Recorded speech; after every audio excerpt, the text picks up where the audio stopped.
Ayo, back again.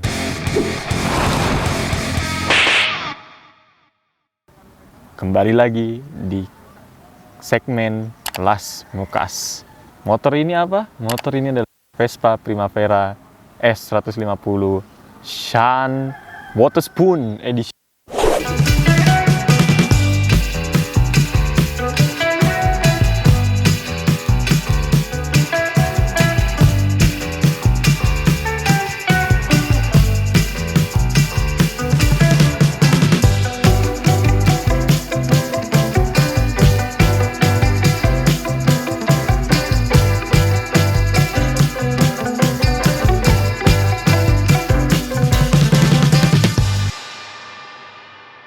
Tapi ini katanya cuma ada 200 unit di Indonesia. Sebenarnya apa bedanya dengan Vespa Primavera biasa?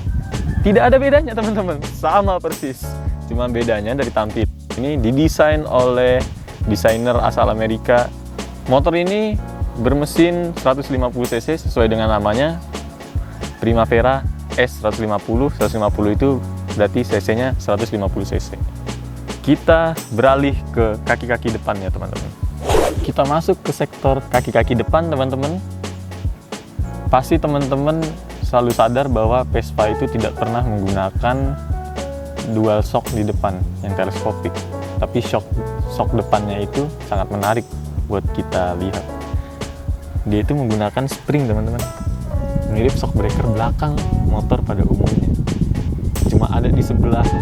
Kalau dari arah pengemudi berarti ada di sebelah kiri aja teman-teman. Dan dia sudah menggunakan ABS, anti slip braking system, yang dimana dia sudah menggunakan piringan cakram juga dengan 2 piston pengeremannya. Terus ban yang digunakan ini ban ring 12, yang dimana ban ring 12 ini sekarang udah marak digunakan di berbagai motor Jepang juga ya teman-teman. Salah satunya Honda Scoopy juga pakai ring 12. Ukuran bannya itu 110/70 ring 12. Velgnya sudah menggunakan velg racing ya teman-teman. Oh iya, disclaimer teman-teman, maaf kalau kelihatannya agak kotor sedikit karena ini motor dipakai ya teman-teman, nggak disayang-sayang sama ownernya, itu benar-benar dipakai setiap hari. Oke teman-teman, kita ke sektor kaki-kaki belakang. Masuk ke sektor kaki-kaki belakang teman-teman. Sebenarnya kaki-kaki belakang Vespa ini seperti pada motor matic umumnya, matic yang ber-cc kecil, menggunakan satu shock di sebelah kiri. Ini teman-teman, shocknya sama kayak motor Jepang pada umumnya. Dia velg belakangnya itu sama, menggunakan ring 12 juga. Sistem pengereman menggunakan tromol. Nah, dia karena motor ini matic teman-teman, ini adalah ruang CVT-nya teman-teman. Batok CVT-nya ini segede gini. Dan ini ada filter udara di dalam sini teman-teman. Standar sih pada kayak motor umumnya. Cuman apa yang membedakan mesin Vespa ini dengan mesin motor Jepang? Yang membedakan adalah dia menggunakan nama I-Get, Italian Green Experience Technology. Jadi ini kurang lebih mirip dengan Eco-nya untuk menghasilkan motor dengan ramah lingkungan, dengan 2 klep intake dan 1 klep exhaust. Kita nggak bisa review mesinnya teman-teman, karena mesin Vespa itu kan sama kayak pada motor matic umumnya berada di tengah sini. Karena ini semua ketutup, kita agak kurang bisa mereview mesinnya bentuknya kayak gimana. Setelah itu kita lihat dari tampilan depannya teman-teman. Oke teman-teman, Vespa dari tampilan depannya ini, siapa yang nggak suka dengan tampilan Vespa kan? Tampilan Vespa itu klasik dan unik kalau saya lihatnya. Lampu bulat, ini khas banget, ciri khas motor zaman dulu ya teman-teman. Lampunya tuh selalu bulat-bulat dengan LED di bagian atas untuk lampu jauh, bawah untuk lampu dekatnya teman-teman. Di sini ada aksesoris yang diberikan oleh Vespa berupa gini, bisa ditekuk kayak gini teman-teman dia. Cuman saya ini nggak ngerti juga gimana cara naruh barangnya di sini supaya dia nggak balik lagi kayak gini. Secara tampilan depan sebenarnya nggak ada bedanya ya teman-teman sama Primavera biasanya. Yang beda itu cuma ada warnanya teman, belang-belang. Ada aksen merah di bawah batoknya sini, hijau lumut di atas sini, kuning di bagian shield depannya, tameng depannya, putih untuk dasinya teman-teman. Dan kalau teman-teman bisa dilihat bawah, biru untuk spakbornya. Dan lampu sen tetap masih di sini teman-teman, kanan kiri. Mari kita lihat bagaimana tampilan lampunya. Karena ini siang hari ya teman-teman. Berarti kalau lampu deket itu di bawah dia teman-teman, cahayanya. Kalau lampu jauh,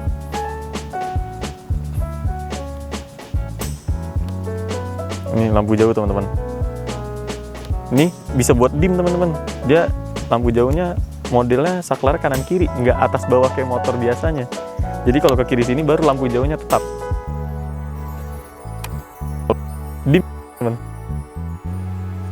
Untuk lampu sen masih menggunakan bohlam ya teman-teman. Lampu sen menggunakan bohlam. Ini juga pakai juga sama, pasti sama sih kanan kiri kan. Kurang lebih tampilan depannya gitu ya teman-teman, ciri khas Vespa sekali. Kita pindah ke bagian belakang teman-teman. Oke teman-teman, secara tampilan belakang cukup standarnya Vespa banget ya teman-teman. Water spoon ini lebih ke warna dia mainnya ternyata, nggak ada pembeda dengan Primavera pada umumnya. Lampu belakangnya stop lamp sudah menggunakan LED, lampu sen masih bohlam kanan kiri. Di sini ada behel buat pegangan kalau ada penumpang. Di bawah sini teman-teman ada dudukan plat nomor dan mata kucingnya. Bagaimana cahaya lampu stop lampnya jika dia nyala? Kalau dia dalam posisi idle ya teman-teman, tidak dipencet lampu remnya, dia akan seperti ini teman-teman. Dia bentuknya melingkar. Tapi kalau kita tahan remnya, set, akan lebih terang. Standar kan pada kayak motor umumnya. Lampu sennya gimana? Ini lampu sen kiri. Ini lampu sen kanan. Masih menggunakan bohlam ya teman-teman.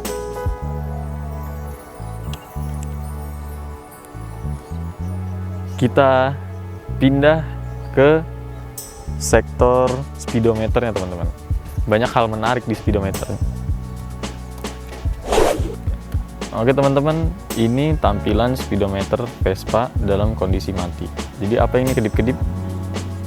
Ini sebenarnya sensor alarm ya teman-teman. Dan menandakan bahwa motor ini akinya juga masih ada gitu. Dan kalau kita kontak on, nah, di sini akan muncul indikator check engine tadi. Ini ABS akan kedip-kedip kalau dia dalam kondisi diem. Kalau jalan dia hilang ya teman-teman. Di sini ada oli, indikator oli. Di atasnya lampu jauh. Ini ada indikator kalau bensin kita mau habis dia nyala teman-teman. Dan ini indikator sen di sini. Bisa dilihat kilometernya teman-teman 4.705. Ini kalau dia nyala gitu warnanya hijau. Nah kalau lampu jauh dia nyala warnanya biru, standar ya teman-teman, kayak pada motor Jepang umumnya. Tapi yang menarik di sini adalah teman-teman, karena motor Vespa ini tidak berasal dari Asia, berasalnya dari Italia kan teman-teman. Di sini tapi dikasih tahu ada ukuran kecepatannya dalam kilometer dan miles per hour. Ada ukurannya di miles per hour teman-teman, kalau bisa dilihat ya. Jadi dia akan tetap ngasih pemberitahuan bahwa kalau 20 km per jam ini berarti sekitar 10 mile per hour sekian gitu. Agak lebih harus sedikit. Jadi itulah menariknya di Vespa ini, karena dia motor Eropa ya teman-teman, bukan dari ini. Dan di sini teman-teman kalau dilihat, nah di sini dia masih terdapat indikator untuk matiin lampu. Ini hal yang udah jarang ada di motor sekarang. Karena menurut regulasi di Indonesia kan lampu itu wajib dinyalakan terus ya teman-teman. Di sini dia bisa ada lampu senja kalau kita ketengahin sekali, dan ada lampu malam. Nah, ini mode teman-teman. Bisa ngatur trip A, trip B, dan total kilometer motor ini berapa.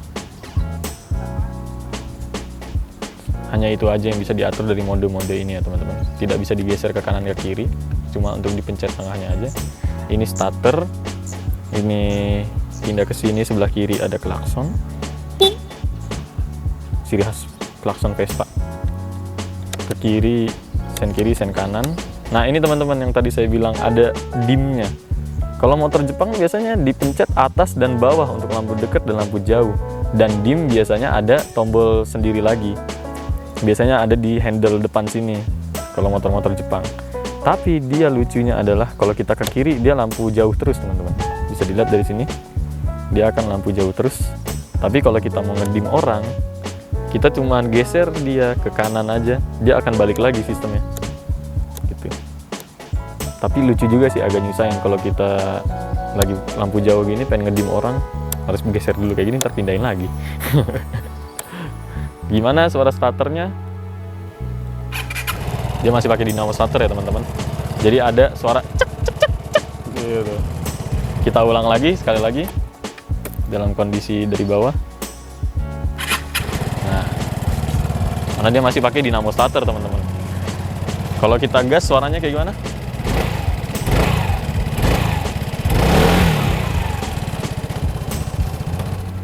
Suaranya halus banget ya teman-teman.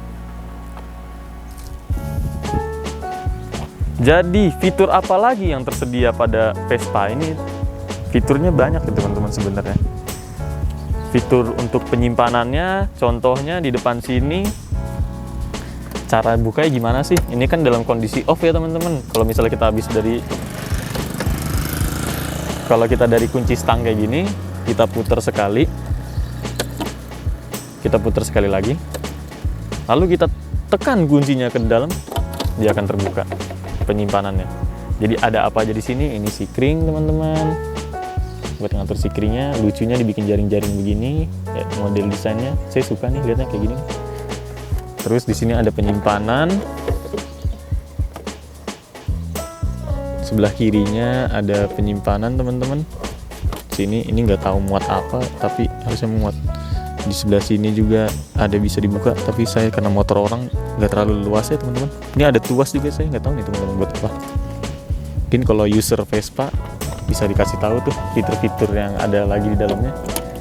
Cara untuk buka joknya sama, posisi kunci masih di sini, dan ini ada tombol ya teman-teman. Ada tombolnya, jadi kalau kita pencet, nah dia kebuka.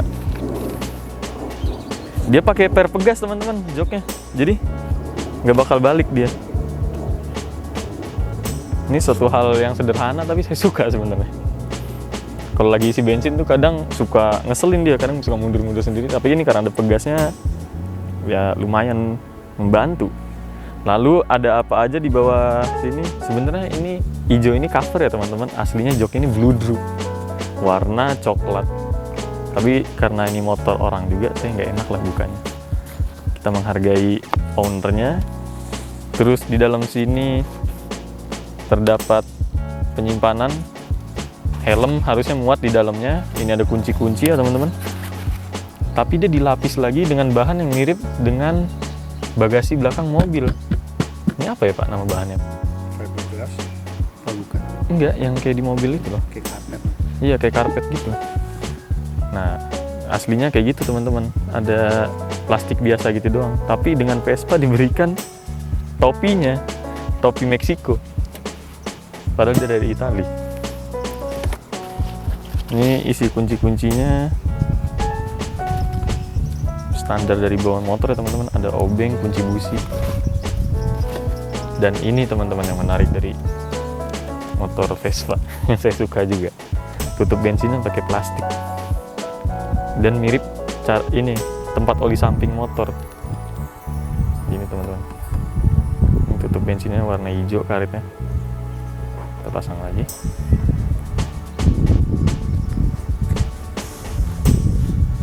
Apa?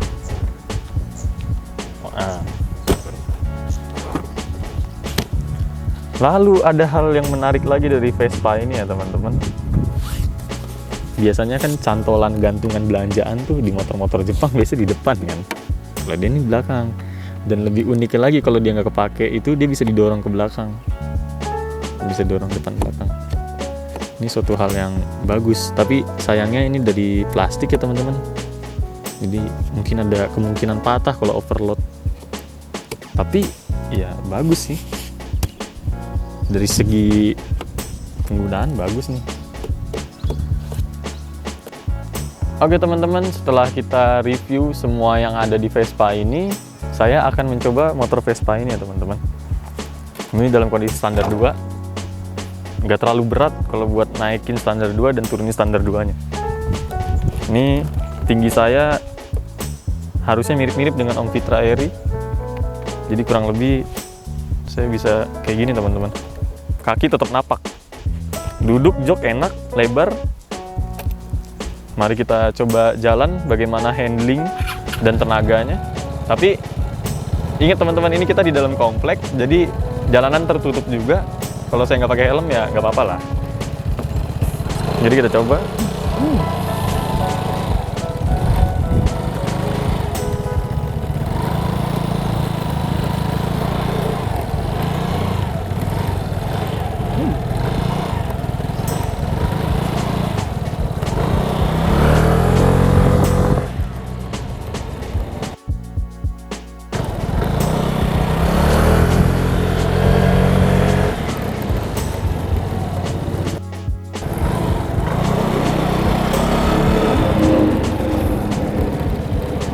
Dari handlingnya masih enak ya teman-teman untuk body segede gini. Cuma kalau teman-teman yang mungkin belum terbiasa naik motor di kemacetan, dia agak berat untuk handling belok-belok kanan kirinya gitu ya teman-teman.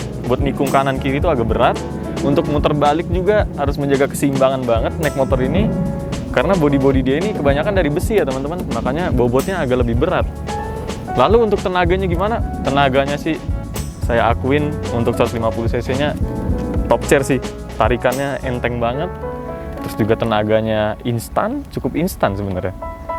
Langsung, jadi kalau dari tarikan bawah kita gas itu langsung buat jengat gitu teman-teman. Mungkin karena bodinya juga agak berat, jadi dikasih tenaganya yang agak lebih gede gitu teman-teman.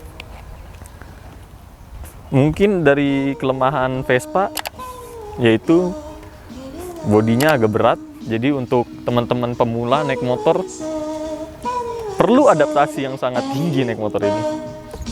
Secara suspensi